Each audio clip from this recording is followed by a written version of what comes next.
अस्सलाम वालेकुम वरहमतुल्लाहि वबरकातुहू। नाज़रीन कराम, आज हम अल इस्लाह इंडस टीवी के प्रोग्राम इस्लाहुल अहवाल में हज़रत अल्लामा अली अख्तर साहब के पास मौजूद हैं और हज़रत अल्लामा अली अख्तर साहब से हम आपके सवालों के जवाब लेंगे। तो आपसे गुजारिश है कि आप अपने सवाल मुख्तसर किया करें ताकि एक ही सवाल के अंदर बहुत ज़्यादा टाइम लग जाता है। इसी वजह से कल की वीडियो जो है वो लंबी हो गई है। तो आप सबसे माजरत कल की वीडियो के लिए, लेकिन इंशाल्लाह हम आइंदा इसका ख्याल रखेंगे। आपने कहा कि भी वीडियो शार्ट होनी चाहिए, इंशाल्लाह शार्ट होगी। तो आज का पहला सवाल अल्लामा साहब से करते हैं। अस्सलाम वालेकुम सर। वालेकुम अस्सलाम रहमतुल्लाहि व बरकातुहू। सर, आज का जो पहला सवाल है वो है, अक्सर लोग परेशान हैं कि अदालती खुला माना जाए या नहीं। अक्सर मकामी उलमा भी इसको नहीं मानते, इसकी वजाहत फरमाएं। बिस्मिल्लाहिर्रहमानिर्रहीम। अब एक्चुअल इस कन्फ्यूजन की वजह ये है कि बहुत सारे लोग को दीन के उन मसालिह और उन हिकमतों और उसके असबाब और उसके मकासद से नहीं वाकिफ़। देखिए, दीन में अल्लाह रब्बुल इज़्ज़त ने जितने इंसानी ज़िंदगी के तबक़ात हैं उन सबको सहूलियात दी, उन सबको इज़्ज़त दी, और जो ख़ुसूसियत के साथ जेंडर के एतबार से मर्द और औरत हैं उसमें अल्लाह रब्बुल इज़्ज़त ने औरत को बहुत ज़्यादा तकरीम दी, उसको अहमियत दी, और वो तमाम तर रास्ते जिनके ज़रिए औरत को ज़माने जाहिलियत में तंग किया जाता था, बेवकूफ़ किया जाता था, वो सारे रास्ते बंद कर दिए। अब उनमें से एक ये भी है कि इससे पहले औरत के लिए मर्द से छुटकारे का अगर ज़िंदगी अच्छे तरीके से नहीं चल पा रही तो कोई रास्ता नहीं था। और बहुत सारे अरब मुआशरे में ऐसे लोग थे कि जो औरत को तंग करने के लिए और उसको अज़ियत देने के लिए ऐसे तलाक देते, फिर वक्त से पहले रुजू कर लेते, फिर तलाक देते, ना तो उसकी तलाक की कोई तादाद मुतय्यन थी, ना औरत के लिए बेचारी के लिए खलासी का कोई रास्ता। तो इस्लाम ने सबको अकोमोडेट किया और औरत की मजलूमियत पर तरस खा के उसे मुआशरे में बावकार मुकाम अता किया। अब उसमें एक सूरत यह है कि जिस तरह मर्द को ये हक है कि वो औरत को तलाक दे सकता है, इसी तरह औरत को भी ये हक दिया कि किसी के साथ अगर उसकी नहीं गुजर बसर हो रही अच्छी और वो उस जगह पर तंग है और उससे अलहदगी चाहती है तो अल्लाह ताला ने उसे हक दिया। अगर वो खुद नहीं देता तो अदालत के थ्रू, काजी के थ्रू, अब उसके लिए वो अदालत में जाए, अदालत दोनों तरफ का मौक़िफ़ सुने और देखे कि इसके सिवा चारा कोई नहीं है।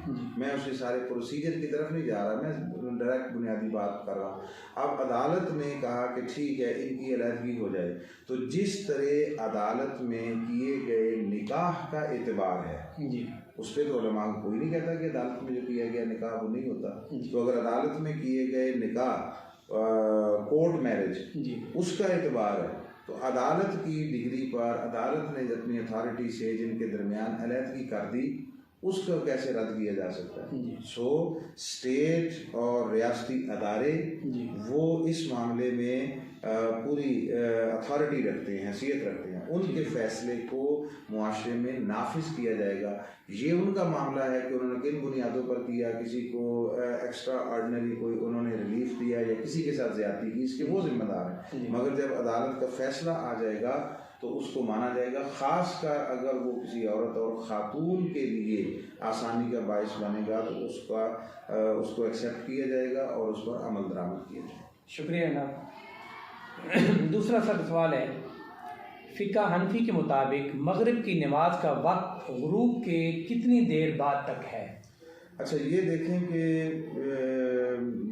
ये कॉन्सेप्ट जो है हमारे यहाँ क्लियर नहीं होता और हमारे यहाँ बहुत सारे लोग जो है वो मगरिब के वक्त को बहुत कलील जानते हैं, बहुत कलील जानते हैं, और इसीलिए इधर मगरिब का वक्त हुआ, अज़ान दी। हाँ, ये दुरुस्त है कि जल्द पढ़ लेनी चाहिए। मगरिब की नमाज के लिए दीनी तकाजा यही है कि जल्दी पढ़ लेनी चाहिए, लेकिन उस जल्दी का मतलब ये नहीं है कि उसका टाइम थोड़ा है, नहीं, वो तरजीहात होती हैं, किस नमाज को जल्दी पढ़ना है, किसको ताख़ीर से पढ़ना है, वितर है, आखिर शब जाकर पढ़ना अफजल है। पढ़े तो आप इशा की नमाज के साथ वितर भी होती है और हमारे यहाँ मामूल यही है, उसी वक्त पढ़ लेते हैं। तो मगर बल्कि एक उसूली तौर पर ज़हन में रख लें कि मगरिब समेत कोई नमाज ऐसी नहीं है जिसका वक्त और दौरानिया जो है वो 1.25 घंटे से कम है। 75 मिनट से कम किसी नमाज का वक्त नहीं है। बहुत एहतियात कर लें तो 70 मिनट कर लें, ठीक है। 70-75 मिनट से कम किसी नमाज का वक्त नहीं है। और उसूली बात ये है, अब मगरिब आप कहते हैं वक्त थोड़ा है, तो मगरिब के बाद अगली नमाज है इशा।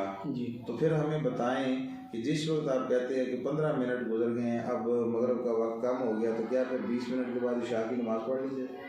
अगर नहीं पढ़ सकते, सिर्फ एक फजर और ज़ुहर की 2 नमाजें ऐसी हैं जो आपस में मुत्तसिल नहीं है, यानी जिनका टाइम आपस में जुड़ा हुआ नहीं है। बाकी चारों नमाजों का आपस में जुड़ा हुआ है। ज़ुहर का जहाँ ख़त्म होता है असर शुरू हो जाती है, असर का जहाँ ख़त्म होता है मगरिब शुरू हो जाती है, मगरिब जहाँ ख़त्म होता है वहाँ इशा शुरू हो जाती है। तो जब दरमियान में हद फासिल कोई नहीं है, तो आप कैसे कह सकते जब तक इशा का वक्त शुरू नहीं होता तब तक मगरिब का वक्त है? शुक्रिया सर। सर एक और सवाल है, ये फारूक सत्ती साहब ने किया, और मैं बताना भूल गया, पिछले दोनों सवाल जो थे वो डॉक्टर मोहम्मद हनीफ साहब ने किए थे मियांवाली से, और ये सवाल जो है ये फारूक सत्ती साहब ने रावलपिंडी से किया है कि सदका क्या सिर्फ जानवर की शक्ल में हो या रकम या अशियाए खुर्दो नोश की भी सदका हो सकता है, और नीज ये कि क्या सदका खुद भी खाया जा सकता है? जी सर, बड़ा अहम सवाल है जी। आज आपके सारे सवाल ऐसे हैं कि जो मुआशरे में बहुत सारी मिसकॉन्सेप्शन जो पाई जाती है उस पर मबनी है, और मैं अल्लाह की बारगाह में उम्मीद करता हूँ कि मुखालते दूर होंगे। तो जहाँ तक सदका का ताल्लुक़ है, सदका की कोई शक्ल भी हो सकती है। देखिए कुरान मजीद में अल्लाह ने ज़कात को भी सदका ही कहकर उसका तज़किरा किया है। इन्नमस्सदक़ातु लिलफ़ुक़रा, वो सारा आगे 8 जो मसारे हैं उसकी तफसील में नहीं जाता, तो ज़कात भी सदका ही है। ठीक है। यहाँ हमारे मुआशरे में सदका जो है वो उससे मुराद दिया जाता है किसी न किसी ख़ास हवाले से कोई अपने ऊपर लाजिम कर लिया, कोई अहद कर लिया, कोई वादा कर लिया, हम इसे मन्नत कह सकते हैं। उसे मन्नत माने कि भाई ऐसा हो जाए तो मैं ये करूँ। एक सूरत ये है कि कोई परेशानी मुसीबत आ गई, उसके इजाले के लिए उसने चाहा कि कुछ राह खुदा में कर दिया जाए, उसके लिए मुआशरे में अब तो खैर चलो अल्लाह का शुक्र है कम हो गया। पहले ऐसा होता था कि काला बकरा और काला मुर्गा और ये वो सारा कुछ, ये कुछ लोगों ने इसको मुआशरे में बहुत बिजनेस के तौर पर फैला दिया था। याद रख लें कि इसका मकसद सिर्फ ये है कि जो लोग ज़रूरतमंद हैं उनको असबाब ज़िंदगी फराहम हो जाए। ठीक है।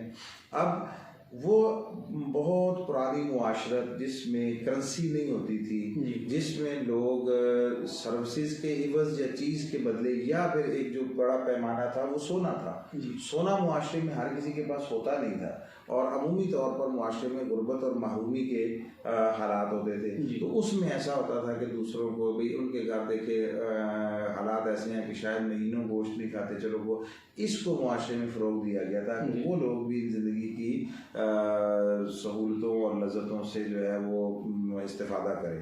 अब आज का दौर ये है कि यहाँ इंसान की कई नौइयत की ज़रूरतें हैं, और वो सारी एक से बढ़कर एक अहम है। सिर्फ रोटी कपड़ा मकान नहीं है, इलाज मुआवजा भी है, बच्चों की तालीम भी है, और उन्होंने मुआशरे में सर्वाइव करना है, उनका अच्छा ड्रेसिंग और लिबास, वो भी सारी चीज़ें ज़रूरत हैं। उसके लिए लाजिम है कि हम इस चीज़ को समझें कि किसी की जो ज़रूरियात के एतबार से टॉप प्रायोरिटी क्या है, उसकी पहली ज़रूरत क्या है। अब उसकी ज़रूरत ये है कि उसका बाप जो है वो अस्पताल में बीमार पड़ा है, उसके पास इलाज के लिए पैसे नहीं हैं, आप उसे गोश्त दे देते हैं, तो उस गोश्त को क्या करेगा वो?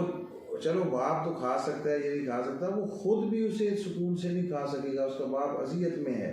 अच्छा, उसका बच्चा जो है वो 2 महीने से स्कूल से वापस घर भेजा जाता है, फीस लाओ, उसके पास फीस नहीं है, फीस देने के पैसे नहीं है, आपने उन्हें गोश्त दे दिया, वो शाम को गोश्त टिक्के बना के खाएं। ये सारा कुछ जो है ये एक बड़ा रिवायती किस्म का जो है वो रवैया है। तो ये बात ज़हन में रख लेनी चाहिए कि ये बुनियादी तौर पर है लोगों की ज़रूरतों को पूरा करने के लिए, जो ज़रूरत उसकी है उसी को पूरा किया जाए। उसके लिए बेहतरीन जो चीज़ है वो है उसको नकद कैश दे दिया जाए, अमाउंट दे दी जाए, वो अपनी ज़रूरत के मुताबिक चीज़ को पूरा कर ले।